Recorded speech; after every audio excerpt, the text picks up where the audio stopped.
प्रश्न संग्रह 2.1 में हमने 5 प्रश्न कर लिया था। छठवां प्रश्न देखते हैं। किसी वर्ग के विकर्ण की लंबाई 10 सेमी हो तो उसकी भुजा की लंबाई तथा परिमिति ज्ञात कीजिए। अब देखो, वर्ग का विकर्ण दिया गया, उसकी भुजा और परिमिति निकालना है। तो यहाँ पे मान लेते हैं कि ABCD एक वर्ग है। अब देखो, यहाँ पे उसने ABCD नहीं दिया था, हम अपने मन से नाम दे दिए हैं। आप चाहे तो कोई दूसरा नाम दे सकते हैं। मान लिया ABCD एक वर्ग है जिसका विकर्ण दिया है। अब विकर्ण इसमें दो होते हैं, AC और BD। आप दोनों में से कोई भी एक ले सकते हैं। तो मान लिया कि विकर्ण AC जो है वो 10 सेमी। देखो, विकर्ण की लंबाई 10 सेमी है, तो मान लेते हैं कि विकर्ण AC जो है वो 10 सेमी। अब वर्ग की भुजा निकालना है। वर्ग की भुजा की लंबाई, तो मान लेते हैं कि वर्ग की भुजा x सेमी है। देखिए, मान लीजिए वर्ग की भुजा x है। अब जब वर्ग की भुजा x हो गई तो हम जानते हैं वर्ग की चारों भुजाएं समान होती हैं। तो AB भी x हो जाएगा, BC भी x हो जाएगा, ये दोनों भी x हो जाएगा, पर हमें उसकी जरूरत नहीं है। तो हमने केवल लिख दिया AB बराबर BC बराबर x, क्योंकि वर्ग की चारों भुजाएं समान होती हैं। तो अगर हमने वर्ग की भुजा को x मान लिया तो AB का मान भी x हो जाएगा, BC का मान भी x हो जाएगा। और उसके बाद फिर हम जानते हैं वर्ग का प्रत्येक कोण 90 अंश होता है। वर्ग का प्रत्येक कोण कितने अंश होता है? 90 अंश। तो कोण B कितना हो जाएगा? 90 अंश। यहाँ देखिए, त्रिभुज ABC में कोण ABC मतलब कोण B कितना हो जाएगा? 90 अंश, क्योंकि वर्ग का कोण। तो जब वर्ग की भुजा को x मान लिया तो AB बराबर BC बराबर x लिख दिया। वर्ग की भुजाएं मतलब वर्ग की चारों भुजाएं समान होती हैं। और यहाँ लिख दिया कोण ABC 90 अंश। वर्ग का कोण मतलब वर्ग का कोण कितने अंश का होता है? 90 अंश का होता है। अब यहाँ पे पाइथागोरस का प्रमेय लगा दिया। पाइथागोरस प्रमेय क्या है? AC स्क्वायर बराबर AB square plus BC square. ये देखिए, आप चाहे तो पूरा फॉर्मूला लिखिए। कर्ण का स्क्वायर बराबर पहली भुजा का स्क्वायर धन दूसरी भुजा का स्क्वायर। ओके, तो कर्ण कौन है? यहाँ पे देखो AC, पहली भुजा कौन है? AB, दूसरी भुजा कौन है? BC। तो कर्ण का स्क्वायर बराबर पहली भुजा का स्क्वायर धन दूसरी भुजा का स्क्वायर, मतलब AC स्क्वायर बराबर AB square plus BC square. अब मान रख देंगे यहाँ से। देखिए, AC जो कर्ण है वो 10 है। 10 का स्क्वायर बराबर ये पहली भुजा कोई भी ले लो, AB का मान कितना है? x स्क्वायर प्लस BC का मान कितना है? x square. देख लो, AB का मान भी x है, BC का मान x है, AC का 10 है, तो AC का 10 रख दिया, AB का x, BC का x। यहाँ से 10 का स्क्वायर 100 हो जाएगा। x स्क्वायर जुड़ के 2x स्क्वायर हो जाएगा। फिर यहाँ 2 का गुणा इधर आके भाग करेंगे। 100 में 2 का भाग होगा तो 50 आएगा। x स्क्वायर का मान देखो, 100 में 2 का भाग देंगे तो 50 आएगा। x स्क्वायर का मान 50 आ जाएगा।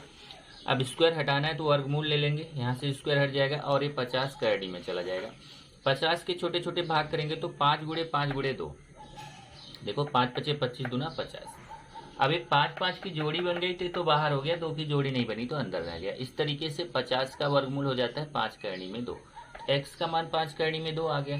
x का मान मतलब क्या आ गया? वर्ग की भुजा आ गई। वर्ग की भुजा मतलब x। वर्ग की भुजा कितनी आ गई? 5 कैडी में 2 सेमी। तब हमें निकालना वर्ग की परिमिति। वर्ग की परिमिति का सूत्र क्या होता है आपको याद रखना है। वर्ग की परिमिति का सूत्र होता है 4 गुणे भुजा। अब 4 गुणे भुजा, भुजा का मान कितना है? 5 कैडी में 2, 4 पचे 20 कैडी में 2। इस तरीके से हमें वर्ग की भुजा पता चल गई 5 कैडी में 2 सेमी, और वर्ग की परिमिति पता चल गई 20 कैडी में 2 सेमी। प्रश्न 7, आकृति में कोण DFE 90 अंश है। देखिए, DFE ये कोण F जो है 90 अंश दिया है। रेख FG लंब ED, FG जो है वो ED पर लंब है। GD 8 दिया है, GD की लंबाई 8 है। FG 12 दिया है। और हमें 3 चीज़ें निकालना है। एक तो EG निकालना है, दूसरा हमें DF निकालना है और EF निकालना है। 3 चीज़ें निकालनी है। बहुत आसान है। सबसे पहले देखिए, त्रिभुज DFE में आएंगे। यहाँ पे ज्यामितीय माध्य का प्रमेय लगाएंगे। ज्यामितीय माध्य का प्रमेय क्या है? ये देखिए, समकोण शीर्ष बिंदु से कर्ण पर लंब डाला गया। कब ज्यामितीय माध्य लगाते हैं? जब समकोण त्रिभुज में समकोण शीर्ष बिंदु से कर्ण पर लंब डाला जाता है, तब वहाँ पे हम ज्यामितीय माध्य का प्रमेय लगा सकते हैं। और वो क्या है? FG स्क्वायर बराबर DG गुणे GE। इधर देखिए, FG स्क्वायर बराबर GD गुणे EG। अब मान रख दीजिए। देखिए, इसका मान 12 है, इसका 8 है। तो देखिए, FG का मान 12 और GD का 8। 12 का स्क्वायर 144 और 8 का इधर गुणा, इधर आके भाग। 144 में 8 का भाग देंगे तो EG का मान 18 आ जाएगा। इस तरीके से एक मान हमने निकाल लिया, पहला EG का मान निकाल लिया 18। अब आपको ज़्यादा कुछ नहीं करना है। एक बार ये देखिए, 2 त्रिभुज दिख रहे हैं ना, एक ऊपर वाला एक नीचे वाला। एक बार ऊपर वाले त्रिभुज में यहाँ देखिए 90 अंश बन रहा है, तो पाइथागोरस का प्रमेय लगा दीजिए और एफ डी निकाल लीजिए। फिर नीचे वाले त्रिभुज में पाइथागोरस का प्रमेय लगा के ई एफ निकाल लीजिए। तो सबसे पहले ये देखिए, ऊपर वाला त्रिभुज लिया हमने समकोण त्रिभुज एफ जी डी में पाइथागोरस प्रमेय से। समकोण त्रिभुज एफ जी डी में पाइथागोरस प्रमेय से क्या हो जाएगा, 90 अंश के सामने की भुजा कर्ण हो जाएगी, तो डी एफ कर्ण हो जाएगा, या एफ डी इसको बोलो चाहे डी एफ बोलो। एफ डी स्क्वायर बराबर हो जाएगा जी डी स्क्वायर प्लस जी एफ स्क्वायर। ये देखिए पाइथागोरस का प्रमेय, कर्ण का स्क्वायर बराबर पहली भुजा का स्क्वायर धन दूसरी भुजा का स्क्वायर। अब यहाँ से देखेंगे तो डी जी का मान 8 है और जी एफ का 12 है। इधर हो गया 8 का स्क्वायर प्लस 12 का स्क्वायर, 8 का स्क्वायर 64, 12 का स्क्वायर 144, 64 में 144 जोड़ेंगे 208 आएगा। ये डी एफ स्क्वायर है, फिर स्क्वायर हटाएंगे तो डी एफ बराबर इसका वर्गमूल ले लेंगे, 208 का वर्गमूल निकालेंगे। अब 208 का वर्गमूल कैसे निकालेंगे, 208 के छोटे छोटे भाग करेंगे, 208 के छोटे छोटे भाग करेंगे तो हो जाएगा 4 गुणे 4 गुणे 13। फिर ये 4 की जोड़ी बन गई, बाहर हो गया, 13 की जोड़ी नहीं बना तो ये अंदर रह गया। तो इस तरीके से डी एफ का मान 4 करनी में 13 आ गया। सेम टाइप से ये जो नीचे वाला त्रिभुज है इसमें पाइथागोरस प्रमेय लगाएंगे। इसमें देखिए समकोण त्रिभुज एफ जी ई में पाइथागोरस प्रमेय से 90 अंश के सामने ई एफ कर्ण हो जाएगा, तो ई एफ स्क्वायर बराबर, देखिए कर्ण का स्क्वायर बराबर पहली भुजा का स्क्वायर धन दूसरी भुजा का स्क्वायर, तो ई एफ स्क्वायर बराबर जी एफ स्क्वायर प्लस जी ई स्क्वायर, ये हो गया। फिर यहाँ मान रख देंगे, देखिए जी एफ का मान 12 है तो जी एफ की जगह 12 का स्क्वायर कर दिया। ई जी का मान यहाँ हमने निकाला देखो 18, तो ई जी का मान 18 का स्क्वायर, 12 का स्क्वायर 144, 18 का स्क्वायर 324, दोनों जोड़ेंगे तो 468, 468 है ई एफ स्क्वायर, स्क्वायर हटाएंगे तो ये करनी में चला जाएगा। 468 का वर्गमूल निकालेंगे, 468 का वर्गमूल निकालेंगे तो इसको हम ऐसे 6 छोटे छोटे भाग करेंगे, 6 गुणे 6 गुणे 13, यहाँ पे 6 की जोड़ी बन गई, ये बाहर हो जाएगा, 13 की जोड़ी नहीं बना है अंदर हो जाएगा। इस तरीके से ई एफ का मान 6 करनी में 13 आ गया। तो तीनों मान आपने निकाल लिया, ई जी का मान 18, डी एफ का 4 करनी में 13 और ई एफ का 6 करनी में 13, इसको उत्तर में लिख दिया। 8वां क्वेश्चन देखिए, किसी आयत की लंबाई 35 सेमी तथा चौड़ाई 12 सेमी, तो आयत के विकर्ण की लंबाई। अब देखिए यहाँ पे आयत बोला है तो हम आयत को कुछ भी नाम दे सकते हैं, जैसे माना ए बी सी डी है, आयत है। देखिए यहाँ पे हमने एक आयत ले लिया ए बी सी डी, इसके इस आयत की लंबाई दी गई है। देखिए ये लंबाई कितना है 35 सेमी और चौड़ाई कितना है 12 सेमी। ओके, यहाँ पे मैं ऐसे लिख दूँ 35 सेमी और ये 12 सेमी। तो फिर हमें इसका विकर्ण निकालना है, विकर्ण मतलब ये ए सी हो गया। तो यहाँ देखिए माना ए बी सी डी आयत है जिसमें ए बी 35 सेमी हो गया, बी सी 12 सेमी हो गया, मतलब लंबाई हो गया, चौड़ाई हो गया, और आयत का विकर्ण हमें निकालना है। तो आप जानते हो आयत का प्रत्येक कोण 90 अंश होता है, जैसे वर्ग का प्रत्येक कोण 90 अंश होता है वैसे आयत का भी प्रत्येक कोण 90 अंश होता है। तो ये कोण ए बी सी मतलब कोण बी हो जाएगा 90 अंश आयत का कोण। तो यहाँ पे हम त्रिभुज ए बी सी में पाइथागोरस का प्रमेय लगा सकते हैं, कर्ण का स्क्वायर बराबर पहली भुजा का स्क्वायर धन दूसरी भुजा का स्क्वायर। तो कर्ण कौन हो गया ए सी स्क्वायर बराबर पहली भुजा ए बी का स्क्वायर प्लस दूसरी भुजा बी सी का स्क्वायर। अब आगे तो आप कर लोगे, ए बी का मान 35 है तो 35 का स्क्वायर, बी सी का मान 12 है तो 12 का स्क्वायर। 35 का स्क्वायर 35 गुणे 35 करेंगे 1225 आएगा, 12 का स्क्वायर 12 गुणे 12 करेंगे 144, दोनों जोड़ेंगे 1369। फिर वर्गमूल निकालेंगे क्योंकि यहाँ से स्क्वायर हटाना है तो वर्गमूल निकालेंगे, इधर करनी में चला जाएगा। 1369 का वर्गमूल निकालेंगे, 1369 को हम लिख सकते हैं 37 गुणे 37 और ये 37 की जोड़ी बन गई, बाहर हो गया। इस तरीके से AC का मान आ गया 37 सेमी, मतलब जो आयत है उसका विकर्ण आपको आ गया कितना सेमी, 37 सेमी। बस इतना ही उत्तर है।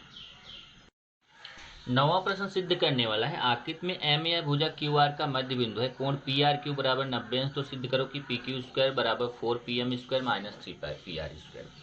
अब देखो सिद्ध करने वाला तो इसमें दत्त और साध्य लिखना पड़ेगा, क्योंकि जो भी क्वेश्चन में सिद्ध करो लिखा है उसमें दत्त और साध्य लिखना है। दत्त में क्या आएगा, ये सिद्ध करो के पहले की पूरी लाइन दत्त में आ जाएगी, तो ये आकृति में एम या भुजा QR का मध्य बिंदु है, कोण PRQ बराबर 90 अंश, ये दत्त में आ जाएगा। और साध्य में क्या आएगा, साध्य में आएगा ये सिद्ध करो के बाद की लाइन PQ स्क्वायर बराबर 4PM square minus 3PR square, ये आपका साध्य में आ जाएगा। उपपत्ति इसकी बहुत आसान है, ध्यान से समझो। ये देखिए यहाँ पे दो त्रिभुज बन रहा है, एक हमारा त्रिभुज PRQ, ये भी समकोण त्रिभुज है, एक बार इसमें पाइथागोरस लगेगा, और एक बार ये छोटा वाला त्रिभुज जो PRM है ये भी समकोण त्रिभुज है, इसमें पाइथागोरस, दो बार हमें पाइथागोरस लगाना है। लेकिन उसके पहले यहाँ पे लिखा है एम या भुजा QR का मध्य बिंदु है। ध्यान से देखो, ये जो RQ है ना, RQ का मध्य बिंदु M है, इसका मतलब ध्यान से देखो अगर ये एम मध्य बिंदु है तो ये जो आर्यम होगा इस पूरे आर क्यू का आधा होगा। क्लियर है ना? अगर एम मध्य बिंदु है तो जो आर्यम है, आर्यम पूरे आर क्यू का आधा होगा। तो यहाँ लिखा देखो, आकित में एम या भुजा क्यू आर का मध्य बिंदु है, इसलिए आर्यम बराबर आर क्यू बटे 2। आर्यम जो होगा वो आर क्यू का आधा होगा। यहाँ क्लियर है समीकरण 1। अब हम ये छोटा वाला समकोण त्रिभुज ले लिए। समकोण त्रिभुज पी आर एम में पाइथागोरस का प्रमेय लगाएंगे। क्या होगा? कर्ण का स्क्वायर बराबर पहली भुजा का स्क्वायर धन दूसरी भुजा का स्क्वायर, पी एम स्क्वायर बराबर P R square plus R M square. यहाँ देखिए, पी एम स्क्वायर बराबर P R square plus R M square. अब पी एम स्क्वायर बराबर P R square plus R M. ये देखिए, आर एम का मान यहाँ से आर क्यू बटे 2 है। आर एम का मान कितना? आर क्यू बटे 2। तो आर एम को हटा के वहाँ आर क्यू बटे 2 उसके ऊपर स्क्वायर, यहाँ लिख दिया समीकरण 1 से। अब यहाँ देखिए, ये दोनों तो वैसे ही रहेगा। यहाँ स्क्वायर करेंगे तो आर क्यू का स्क्वायर आर क्यू स्क्वायर हो जाएगा और 2 का स्क्वायर 4 हो जाएगा। फिर ये 4 बटे वाले 4 को हटाना है तो लिख देंगे दोनों पक्षों में 4 से गुणा करने पर। तो 4 से इसमें भी गुणा हो जाएगा, इसमें भी हो जाएगा, इसमें भी हो जाएगा। ध्यान से समझो, इसमें 4 का गुणा करेंगे तो 4 पी एम स्क्वायर हो जाएगा, इसमें 4 का गुणा करेंगे तो 4 पी आर स्क्वायर हो जाएगा, और यहाँ 4 का गुणा करेंगे तो 4 कट जाएगा, केवल आर क्यू स्क्वायर बचेगा। क्लियर? इसमें 4 का गुणा 4 पी एम स्क्वायर, इसमें 4 का गुणा 4 पी आर स्क्वायर, इसमें 4 का गुणा 4 कट जाएगा आर क्यू स्क्वायर। अब ये हो जाएगा 4 पी एम स्क्वायर। यहाँ से देखिए प्लस 4 पी आर स्क्वायर को इस तरफ लेके आइए तो इधर आके माइनस हो जाएगा। तो 4 P M square plus 4 P R square इधर आके माइनस हो जाएगा, इधर बचेगा आर क्यू स्क्वायर। इसको समीकरण 2 कर दिया। अब आप बोलोगे ऐसा किया क्यों? क्योंकि यहाँ पे जो सिद्ध करना है उसमें आर क्यू नहीं है। देखो यहाँ जो आर क्यू आ रहा है ना, P M P R R Q, यहाँ देखो पी एम है पी आर है पर यहाँ आर क्यू नहीं है, इसलिए हम आर क्यू का मान यहाँ से निकाल लेंगे। ये इसको इधर लेके अब बड़े वाले समकोण त्रिभुज में जाते हैं। देखिए बड़ा वाला समकोण त्रिभुज पी आर क्यू में पाइथागोरस का प्रमेय लगाएंगे। तो कर्ण का स्क्वायर बराबर पहली भुजा का स्क्वायर धन दूसरी भुजा का स्क्वायर, तो हो जाएगा पी क्यू स्क्वायर बराबर P R square plus R Q square. देखिए पी क्यू स्क्वायर बराबर P R square plus R Q square. अब पी क्यू स्क्वायर बराबर यहाँ पे पी आर स्क्वायर प्लस, यहाँ देखिए आर क्यू को हटा के, ध्यान से समझना ये लाइन, समीकरण 2 से आर क्यू स्क्वायर की जगह हम लिख सकते हैं 4 P M square minus 4 P R square. ध्यान से देखो, आर क्यू स्क्वायर की जगह ये पूरा लिख सकते हैं 4 P M square minus 4 P R square. तो यहाँ से देखो आर क्यू स्क्वायर हटा दिया, उसकी जगह 4 P M square minus 4 P R square. अब लास्ट लाइन आ गई, उसको समझ लो। पी क्यू स्क्वायर बराबर, यहाँ से देखिए ये पी आर स्क्वायर और 4 पी आर स्क्वायर, देखिए ये पी आर स्क्वायर प्लस में है और ये 4 पी आर स्क्वायर माइनस में है। तो प्लस माइनस घटता है बड़ी संख्या का चिन्ह, तो 4 पी आर स्क्वायर में 1 पी आर स्क्वायर निकल जाएगा तो 3 पी आर स्क्वायर बचेगा और बड़ी संख्या के सामने माइनस, और ये वाला 4 पी एम स्क्वायर। तो पहले इसको 4 पी एम स्क्वायर को लिख दिया, फिर 4 पी आर स्क्वायर में 1 पी आर स्क्वायर निकल गया तो 3 पी आर स्क्वायर और ये माइनस का चिन्ह। यही आपको सिद्ध करना था। प्रश्न 10 देखेंगे, किसी रास्ते के दोनों ओर स्थित घरों की दीवारें एक दूसरे के समांतर हैं। अब देखिए ये पढ़ते चलते हैं, इसको बनाते चलते हैं। मतलब ये समझ लेते हैं कि ए बी एक रास्ता है और इस रास्ते पर 2 दीवार बनी है, एक ए पी और दूसरा बी आर। ये दोनों आपस में समांतर हैं। तो ए बी रास्ता है, पी ए और आर बी, ए 2 दीवार बनी है रास्ते के दोनों तरफ, एक दूसरे के समांतर हैं। 5.8 मीटर लंबाई वाली एक सीढ़ी है जिसका ऊपरी सिरा पहले घर पे 4 मीटर तक पहुंचता है और दूसरे घर पे 4.2 मीटर तक पहुंचता है। यहाँ देखिए एक सीढ़ी है, इस सीढ़ी को यहाँ रास्ते पे कहीं जब लगाते हैं तो जो पहली दीवार है इस दीवार पे ये 4 मीटर ऊंचाई तक पहुंचता है। देखिए ये ऊंचाई पी ए हो गई 4 मीटर, ये 4 मीटर ऊंचाई तक पहुंचता है। और जब इसी सीढ़ी को घुमा के इस वाले दीवार पे लगाया जाता है तो यह 4.2 मीटर ऊंचाई तक पहुंचता है। मतलब इस सीढ़ी पर ये 4 मीटर ऊंचाई तक पहुंचता है। सीढ़ी की लंबाई कितनी है? 5.8 मीटर। और जब इस दीवार पे इसको लगाते हैं तो इस 4.2 मीटर ऊंचाई तक पहुंचता है। 5.8 मीटर की ये हमारी सीढ़ी है। बहुत आसान है, हमें ये रास्ते की चौड़ाई निकालना है। तो हम क्या करेंगे, एक बार देखिए ये पी ए क्यू एक समकोण त्रिभुज में, इसमें पाइथागोरस का प्रमेय लगा के ए क्यू निकालेंगे। फिर ये आर बी क्यू भी समकोण त्रिभुज है, इसमें पाइथागोरस प्रमेय लगा के क्यू बी निकालेंगे। फिर ए क्यू और क्यू बी जोड़ देंगे तो पूरा रास्ते की लंबाई ए बी मिल जाएगी। बस इतना सा काम है। ये देखो वही किया है, माना ए बी रास्ता है, पी क्यू बराबर क्यू आर बराबर, देखिए पी क्यू और क्यू आर ये सीढ़ी है, 5.8 मीटर की सीढ़ी है। ए पी जो है वो 4 मीटर है और आर बी जो है 4.2 मीटर है। समकोण त्रिभुज पी ए क्यू में सबसे पहले लिए पाइथागोरस का प्रमेय लगाया। देखिए कर्ण का स्क्वायर बराबर पहली भुजा का स्क्वायर धन दूसरी भुजा का स्क्वायर, ये 5.8 है, ये 4 है, 5.8 और 4, 5.8 का स्क्वायर करेंगे मतलब 5.8 गुणे 5.8 करेंगे 33.64 आएगा। 4 का स्क्वायर 16, 16 को इधर लाके माइनस करेंगे तो माइनस करने पे 17.64 आएगा। माइनस करके चेक कर सकते हैं। एक ही स्क्वायर आ गया 17.64। फिर 17.64 का वर्गमूल निकालेंगे। वर्गमूल कैसे निकालेंगे, आप भाग विधि से भी निकाल सकते हो या डायरेक्ट भी निकाल सकते हो। 4.2 में 4.2 का गुणा करेंगे 17.64 आएगा। एक ही आ गया 4.2 मीटर। फिर इसी तरीके से हम इस वाले समकोटि में आ गए। यहाँ पे भी पाइथागोरस का प्रमेय लगाएंगे। कर्ण का स्क्वायर बराबर पहली भुजा का स्क्वायर है दूसरी भुजा का स्क्वायर। आर क्यू स्क्वायर बराबर R B square plus B Q square. यहाँ देखिए मान रख दिया। इसका 5.8 है, आर बी का 4.2 है, इसका निकालना है। इसका स्क्वायर करेंगे 33.64 आएगा। 4.2 का स्क्वायर 17.64 आएगा। इसको इधर ला के माइनस करेंगे, घटाएंगे तो आएगा 16। घटा के चेक करिए, क्यूबी स्क्वायर का 16 आ गया। 16 का वर्गमूल निकालेंगे तो क्यूबी 4 आ गया। अब देखिए ए क्यू आ गया 4.2 और ये आ गया क्यूबी 4। ये दोनों जोड़ दीजिए तो ए बी मिल जाएगा। यहाँ देखिए ए बी बराबर ए क्यू प्लस क्यूबी, क्योंकि ए क्यू बी एक रेखी है। ए क्यू का मान 4.2 रख दिया, क्यूबी का 4 और जोड़ेंगे 4 4 8.2 मीटर। तो रास्ते की चौड़ाई आ गई, ये पूरा रास्ते की चौड़ाई कितनी आ गई 8.2 मीटर। इस तरीके से यहाँ से हमारा 2.1 खत्म हो जाता है। अब हम उदाहरण करेंगे।